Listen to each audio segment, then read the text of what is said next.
City, Liverpool, Man United, and a surprise package, Arsenal. It's just come out of the blue. Nobody's expecting it, and you know what I mean. It's just going to be. It's going to be a complete surprise. Expecting it.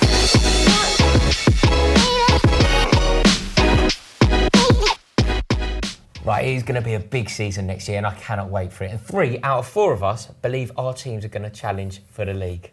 Rob, we'll start with you. It's come to that, has it? It's come to that, and we've come disrespecting us. Arsenal bastard, man.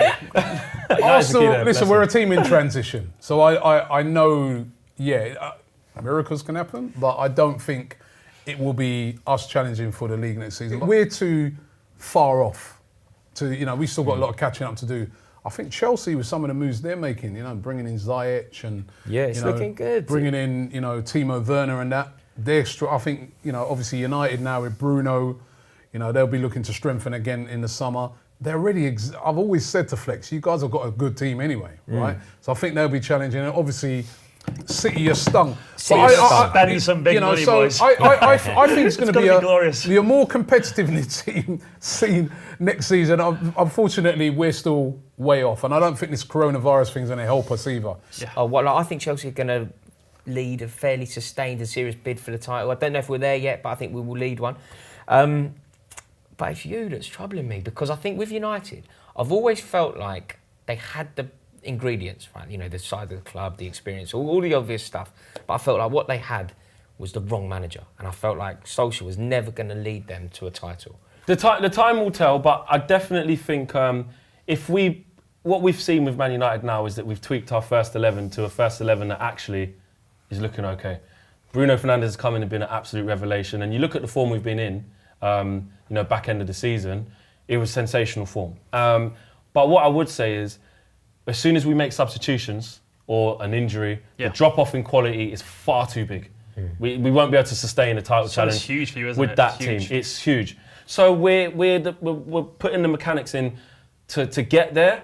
Will we have a title challenge next season? I think we'll do better, but closing that gap, you're talking 20-odd points, 30 points to Liverpool, 20-odd points to City. I think it does feel a bit too much for you still, just a little bit too much. Also, I don't think Solskjaer's got the experience to be able to get the players ready for the big challenges that they'll face throughout the season. Yes. Sometimes you really need to dig in. You really need to just dig in. But retaining a league, and I mean, that's why it's so impressive when certain teams go and do it 3 times in a row, because it's outrageously impressive.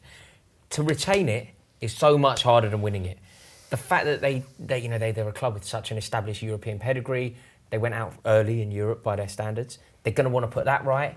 Yeah. I think that the league is going to be so competitive next year, and I think you're going to win it. I think City now, basically, after the cash rule, now they've got the money to spend, and they can spend. And I think I'm surprised you've got any left after paying off UEFA, mate. That's what how have you even got anything left? What's that? Now you've got the money to spend. You didn't have none before. I think that's City. Spend it. Well, basically, we've got to do it anyway, but we weren't sure if we actually had Champions League football, so no one's going to come to us. But now City are going to be at the high end again, once again, and I bloody love it. I love the tears, and I love the tears in the comments already. So we're doing the obvious. Obviously, they're involved. Obviously, you're involved. I'd like to think we're involved. Obviously, Liverpool are. Obviously, they're not.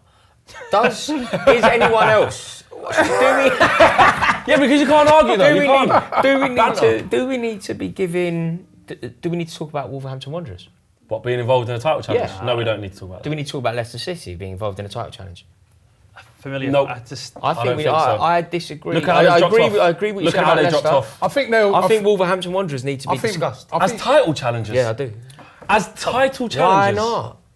They need big signings, big signings. Yeah, but why won't that happen? They've got Fosun. They got Fosun. They got all that money from China backing them. Why won't that happen?